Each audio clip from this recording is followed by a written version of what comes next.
علی بھائی اگلا سوال ہے کہ سیدنا ابو ذر غفاری رضی اللہ تعالیٰ عنہ کون تھے اور نبی صلی اللہ علیہ وآلہ وسلم کے اصحاب میں ان کو کیا مقام حاصل صلی ہے؟ اللہ علیہ وآلہ وسلم۔ سنا ہے کہ ان کا سیدنا عثمان رضی اللہ تعالیٰ عنہ سے اختلاف ہو گیا تو انہوں نے سیدنا ابو ذر غفاری رضی اللہ تعالیٰ عنہ کو مدینہ شریف سے باہر نکال دیا اور ان کی موت بھی غریب الوطنی میں ہوئی۔ پلیز ان کے فضائل و حالات و واقعات پر کچھ روشنی ڈالیں۔ سر ابو ذر غفاری رضی اللہ تعالیٰ عنہ کے تو حالات بیان کرنے کے لیے بڑا پتھر کا دل چاہیے، اتنے سوز و گداز والی زندگی ہے ان کی۔ ہاں، جامعہ ترمذی میں حدیث ہے، نبی صلی اللہ علیہ وآلہ وسلم نے ارشاد فرمایا کہ اس نیلی چھتری کے نیچے ابو ذر غفاری سے سچا انسان کوئی نہیں ہے۔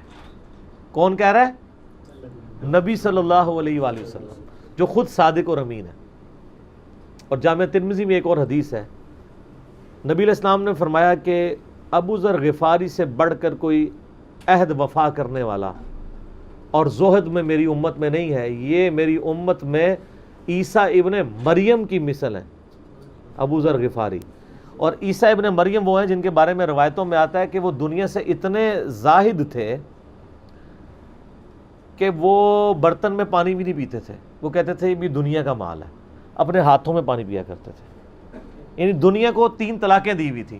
تو نبی علیہ السلام فرمایا میری امت میں سیدنا عیسیٰ ابن مریم کی مثل زہد میں ابو ذر غفاری ہیں۔ یہ لفظ ہے ابو ذر غفاری، غفاری نہیں ہے لفظ، غفاری زیر ہے اور فا کے اوپر تشدید بھی نہیں ہے۔ باقی یہ درویش صفت آدمی تھے اور دنیا کو 3 طلاقیں دی ہوئی، اور وہ اس لیے کہ انہوں نے نبی علیہ السلام کو بڑا کلوزلی آبزرو کیا تھا۔ نبی علیہ السلام کی جتنی احادیث دنیا سے زہد اور دنیا پرستی کی مذمت پہ ہے نا، اکثر احادیث کے راوی ابو ذر غفاری ہیں۔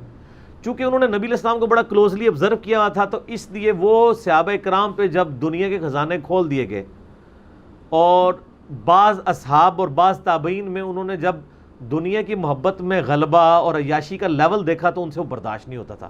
انہوں تو نبی علیہ السلام کی صحبت کی ہوئی تھی، وہ کہتے تھے یہ دیکھو یار، ہم لوگ تو فاقے کرتے تھے اور ہمارا پیغمبر ہمیں یہاں تک تعلیمات دیتا تھا کہ اے اللہ محمد اور آل محمد کو بس اتنا ہی رزق دینا کہ روح اور جسم کا رشتہ برقرار رہے۔ یہ حدیث بخاری و مسلم میں ہے، اور بخاری و مسلم میں حدیث ہے حضرت عمر کو نبی علیہ السلام نے ڈانٹتے ہوئے کہا، جب وہ چٹائی کے نشان دیکھے ان کا یا رسول اللہ رو پڑے کہ کیسر و کسرا تو دنیا کے مزے لوٹ رہے ہیں اور آپ اللہ کے نبی ہیں، تو آپ فرمایا کہ تم اس پہ خوش نہیں کہ وہ دنیا کے مزے لوٹیں اور تم آخرت کی سعادت لوٹو؟ اور لگتا ہے عمر تم پہ دنیا کی حقیقت آج بھی نہیں کھلی۔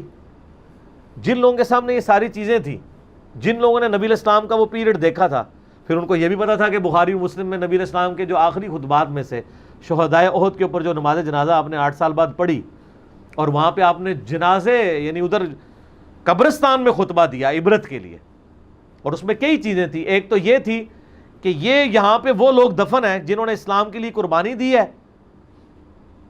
اور ان کا پھل تم نے کھانا ہے، وہ دنیا سے اسی طریقے سے گئے ہیں، دفن میں نہیں دیا گیا کئی لوگوں کو۔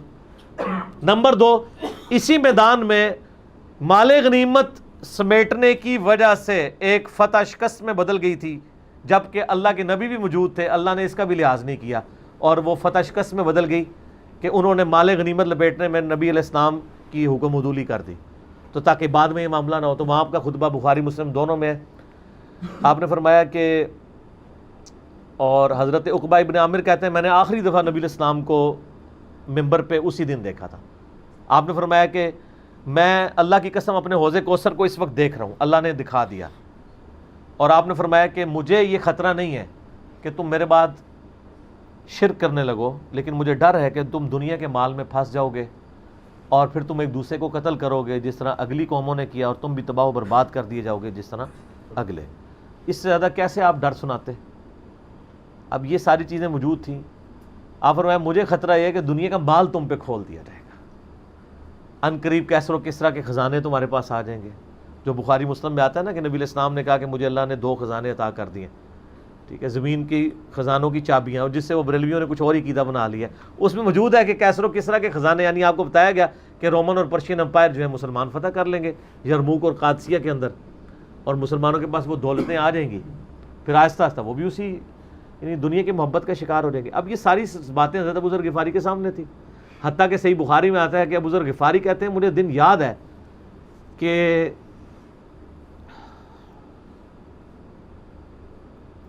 نبی علیہ السلام نے فرمایا کہ ابو ذر وہ احد پہاڑ دیکھ رہے ہو؟ تو کہتے ہیں میں نے احد پہاڑ کی طرف دیکھا اور میں یہ سوچ رہا تھا کہ ابھی مجھے آپ کسی کام کے سلسلے میں وہاں بھیجیں گے، دن کا وقت تھا، تو میں اپنے ذہن میں یہ اندازہ لگانا شروع کر دیا کہ کوئی کام بتائیں گے تو میں یہ پہنچ کے واپس کتنی دیر میں آؤں گا. لیکن آپ نے یہ بات نہیں کرنی تھی. آپ نے فرمایا کہ اگر یہ سارا پہاڑ جو کئی کلومیٹرز پہ پھیلا ہوا ہے، آج بھی احد پہاڑ موجود ہے مدینہ شریف میں، مسجد نبوی سے بھی نظر آتا ہے، اور جو شہدائے احد کا قبرستان ہے اس کی بالکل بیک سائڈ پہ کئی کلومیٹرز پہ پھیلا ہوا، اگر یہ سارا سونے کا ہو تو آپ علیہ السلام فرمایا کہ میں سب کا سب اللہ کی راہ میں فوراً شام سے پہلے خیرات کر دوں، اپنے پاس میں 2 یا 3 دینار ہی رکھوں صرف، یعنی جو ٹوٹل زندگی گزارنے کے لیے سب خیرات کر دوں. اب مجھے بتائیں جن لوگوں نے، یہ ابو ذر غفاری راوی، جن لوگوں نے یہ حدیثیں حضور سے سنی ہوئی تھی، جب وہ یہ دیکھتے تھے کہ رومن اور پرشین امپائر کے گرنے کے بعد جب مسلمانوں کے پاس خزانے آئے ہیں اور حضرت عثمان کے دور میں لوگوں کے لاکھوں روپے آج کے وظیفے لگ گئے ہیں گھر بیٹھے، وہ بھی انہی عیاشیوں میں پڑ گئے ہیں، تو ان کو یہ چیزیں ہضم نہیں ہوتی تھی. تو یہ شام ہجرت کر گئے تھے. نبی علیہ السلام نے پہلے ہی کہا تھا، المستدرک الحاکم میں تو ڈیٹیل موجود ہے. یہاں پہ میں آپ کو ضمن بتا دوں، اکثر لوگ صحابہ کرام کے حالات و واقعات کے بارے میں پوچھتے ہیں، مطلب پوری زندگیاں لگ جائیں تو وہ واقعات بیان کرتا رہے انسان، ختم نہیں ہوتے. اس میں 3 بڑی کتابیں ہیں جو یعنی اہل سنت کے ائمہ نے لکھی ہیں. اس میں جو ٹاپ آف دا لسٹ کتاب ہے وہ ہے اسد الغابہ. امام ابن اثیر المتوفی 630 ہجری نے 8000 صحابہ کے حالات و واقعات جمع کیے ہیں اس کے اندر. یہ اردو میں ترجمہ ہو چکا ہے شرح کے ساتھ. اس کی شرح لکھی ہے الاصابہ امام ابن حجر اسقلانی نے، المتوفی 852 ہجری. 8000 صحابہ کے حالات و واقعات، یہ سب سے بڑا ذخیرہ ہے ہمارے پاس. اسد الغابہ کی شرح الاصابہ، اور ایک اور کتاب ہے امام ابن عبد البر المتوفی 463 ہجری، الاستیاب ان کی کتاب ہے. وہ ابھی اردو میں ٹرانسلیٹ نہیں ہوئی ہے. اور اس کے علاوہ فضائل صحابہ جو چیپٹر ہیں بخاری میں، مسلم میں، وہ آپ کو چند ایک واقعات ملیں گے.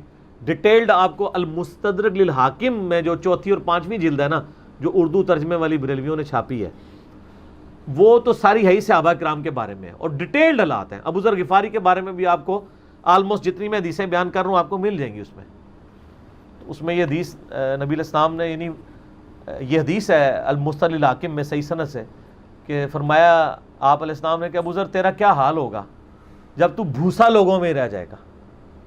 اور آپ نے یوں انگلیاں ڈالی. اور ابو ذر غفاری کا انتقال 32 ہجری میں ہوا ہے حضرت عثمان کے دور میں. یہ بات عبداللہ بن عمر بن عاص کے بارے میں نہیں کہی تھی؟ وہ بھی ہے، وہ تو صحیح بخاری میں ہے. عبداللہ بن عمر بن عاص کو نبی علیہ السلام نے فرمایا تھا کہ تو بھوسا لوگوں میں رہ جائے گا. سیم الفاظ حضرت ابو ذر غفاری کے بارے میں حاکم میں ہے. آپ مستدرک الحاکم کا چیپٹر کھول لیں. وہ تو یزید کے دور تک گئے تھے نا، یہ حضرت عثمان غنی کے دور میں فوت ہوئے. یعنی حضرت عثمان غنی برے نہیں تھے نعوذ باللہ، یعنی ان کے دور میں عیاشی کا لیول لوگوں کا یہ ہو گیا تھا. تو یہ یعنی اس میں پھر حدیث میں الفاظ ہیں نبی علیہ السلام سے، پھر انہوں نے کہا یا رسول اللہ میں کیا کروں، تلوار اٹھا لوں؟ آپ فرمایا صبر کرنا اور اپنی زبان سے تم حق بات کی تلقین کرتے رہنا. ٹھیک ہے، پھر آپ کو حاکم میں ملے گا. نبی علیہ السلام فرمایا کہ عنقریب تمہیں مدینے سے نکال دیا جائے گا، شام چلے جاؤ گے وہاں سے بھی نکال دیا جائے گا. اور سر ایک بڑی دردناک حدیث ہے ابو ذر غفاری کے بارے میں، وہ حاکم میں ہی ہے، المستدرک الحاکم میں.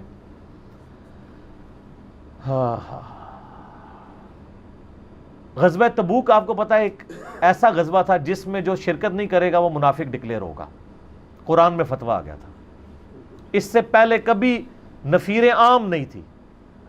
یہ پہلا اور آخری موقع تھا، کیونکہ رومن امپائر سے ٹکرانا تھا. سپر پاور تھی دنیا کی، 1.5 لاکھ کی فوج لے کے کیسرے روم بارڈر پہ آ گیا تھا عرب کے. تو نبی علیہ السلام نے اناؤنسمنٹ کی کہ بھئی اب سب نے جانا ہے، جو نہیں جائے گا منافق شمار ہوگا، الا یہ کہ کسی کے پاس ریسورسز نہ ہو، یا کوئی مریض ہو، یا کوئی عورت ہو، یا کوئی معذور ہو. منافقین آگے بہانے کر رہے تھے. کچھ سادہ لوگ مسلمان بھی اس کا حصہ بن گئے. بخاری مسلم میں 3 اصحاب کی توبہ کا واقعہ بھی موجود ہے، وہ بھی میری ویڈیو ریکارڈڈ ہے. تو کعب بن مالک کی رضی اللہ تعالیٰ عنہ علیہ السلام. تو کچھ لوگ جو ہے وہ یعنی اپنے ان معاملات کی وجہ سے کچھ پیچھے بھی رہ گئے. تو المستل الحاکم میں آتا ہے کہ صحابہ کرام کہتے ہیں کہ ہم نبی علیہ السلام کے ساتھ سفر پہ نکلے نا جب، تو نبی علیہ السلام کو آ کے کوئی بتاتا تھا، کہتا تھا یا رسول اللہ وہ جو فلاں بندہ تھا نا وہ بھی کوئی نہیں آیا، پیچھے رہ گیا. تو آپ علیہ السلام پرواہ نہیں کرتے تھے. پھر بتایا گیا یا رسول اللہ وہ بھی کوئی نہیں، یعنی جڑے نعرے مارتے سن اچے اچے جدو ایتھے کسی نے دسایا جائے کہ سر وہ تہاڈا پکا جڑا یار ہے بیلی وہ بھی کوئی نہیں. تو حضور علیہ السلام کو لوگ نا فیڈ بیک دیتے یا رسول اللہ وہ بھی غائب ہے، وہ بھی نہیں آیا. اب 30,000 کے لشکر میں آپ نے کوئی ریکارڈ تو نہیں رکھا تھا، رجسٹر تھا، لیکن کدھر 30,000 بندوں میں کدھر کوئی رکھ سکتا ہے صاحب اس طرح. یا رسول اللہ وہ بھی رہ گیا، وہ بھی. تو حضور علیہ السلام کہتے ہیں ٹھیک. آپ فرماتے تھے اللہ چاہے گا تو آ جائے گا، نہیں آئے گا تو نہیں آئے. تو کسی نے کہا کہ وہ ابو ذر غفاری بھی پیچھے رہ گیا. اور ابو ذر کو اس کے اونٹ نے روک لیا. اونٹ ہی نہیں اٹھ رہا تھا نا سر، وہ آپ کو گاڑی تو نہیں ہے نا جو سٹارٹ کر لیں گے آپ. اونٹ چلنے سے انکار کر دے، کوئی کر سکتا ہے؟ اور سر سفر کتنا ہے؟ 700 کلومیٹر. 700 کلومیٹر کا ریگستانی سفر آج کے دور میں بھی کرنا مشکل ہے. سائیکل پہ نہیں آپ کر سکتے، پیدل تو آپ سوچ بھی نہیں سکتے. اونٹ کے بغیر کیسے ہو سکتا ہے؟ جس میں آپ کو اونٹ اس لیے بھی ضروری ہے کہ اس کے اوپر آپ نے سامان لادنا ہے.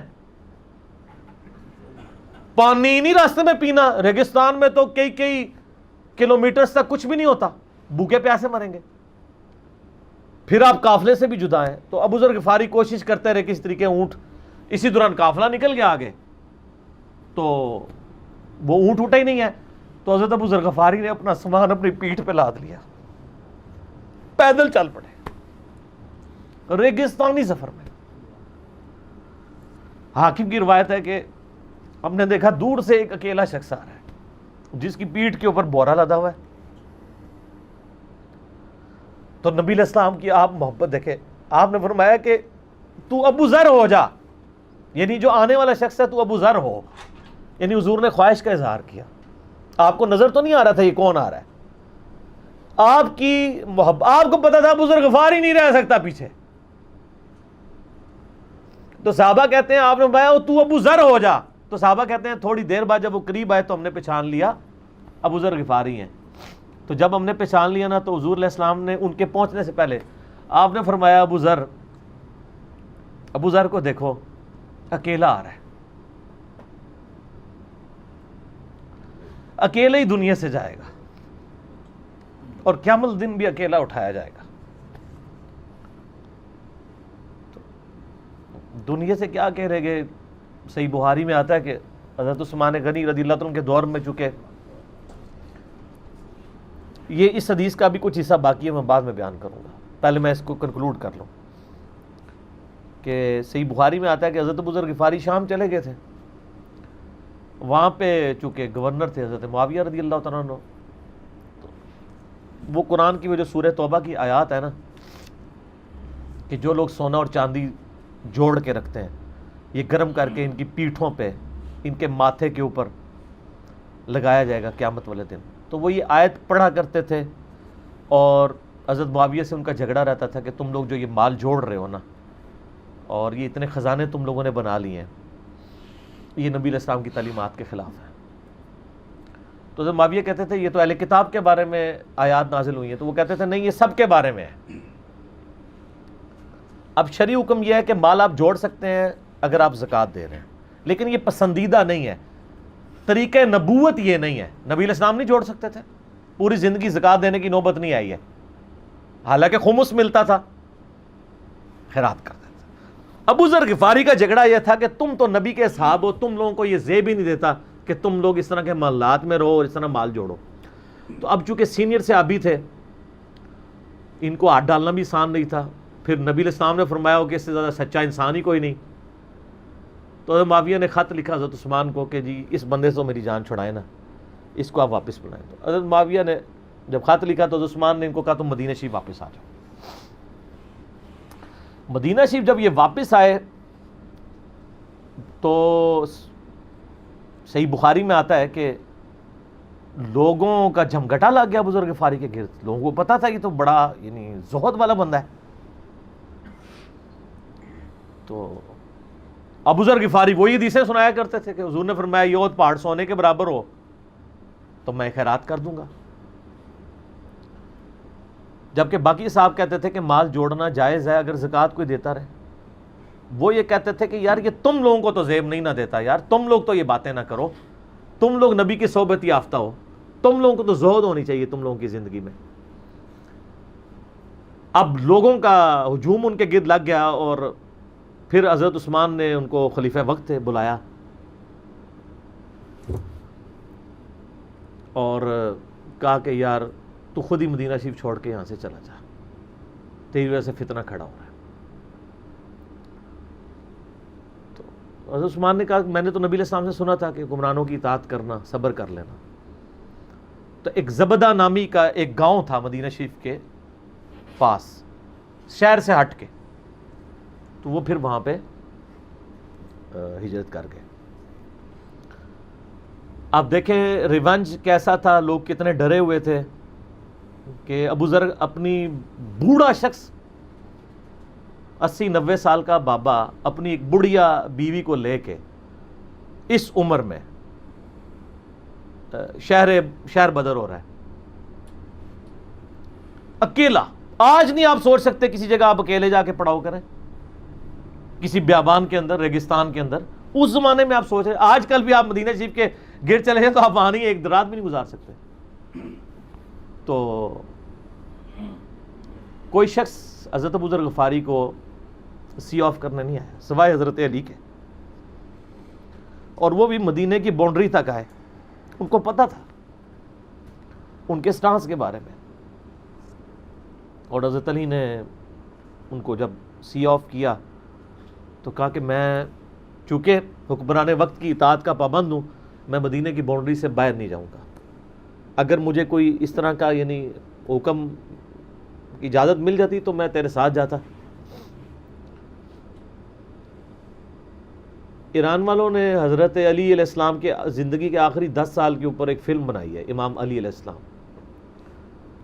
اس میں ابو ذر غفاری کے سارے واقعات انہوں نے فلمائے ہیں سر, دیکھنے والے. جب مولا علی چھوڑنے آتے ہیں, پھر جو ان کی ڈیبیٹس ہوتی ہیں مدینہ شریف میں لوگوں کے ساتھ, وہ ساری انہوں نے ویڈیو میں فلما دی. پھر یہ چلے گئے وہاں پہ رہنا شروع ہو گئے. اب اس حدیث کی طرف واپس آ جائیں جو فرمایا آپ علیہ السلام نے اکیلے ہی مرے گا. تو ابو ذر غفاری, اس حاکم کی روایت میں آتا ہے ابو ذر غفاری کی موت کا وقت قریب آ گیا, صرف بیوی ہے پاس. بیوی نے رونا شروع کر دیا کہ حضرت آپ فوت ہو گئے, آپ کو کفن کون دے گا, آپ کو غسل کون دے گا, آپ کو دفنائے گا کون, میں عورت ذات کیا کر سکتی ہوں. حضرت ابو ذر نے کہا کہ نبی علیہ السلام سے میں نے سنا تھا کہ تو اکیلا مرے گا, پھر مسلمانوں کا ایک قافلہ وہاں سے گزرے گا جو تجھے کفن دے کے دفنائے گا اور جنازہ بھی پڑھے گا. تو نے فکر نہیں کرنی, جب میں مر جاؤں تو میری لاش کو چوراہے پہ رکھ دینا, گزرگاہ پہ, جو یعنی مدینہ کی طرف راستہ آتا تھا گاؤں ایریا سے گزر کے. اللہ میرا بندوبست کر دے گا. وہی ہوا کہ ان کے مرنے کے بعد مسلمانوں کا ایک قافلہ دور سے آ رہا تھا. تو اسی مستقل حاکم کی حدیث میں آتا ہے کہ سر قافلہ بھی سنے پھر کون ہے, عبداللہ ابن مسعود رضی اللہ. ابو ذر غفاری بھی زہد کے امام, ابن مسعود بھی زہد کے امام, ابو درداء بھی زہد کے امام.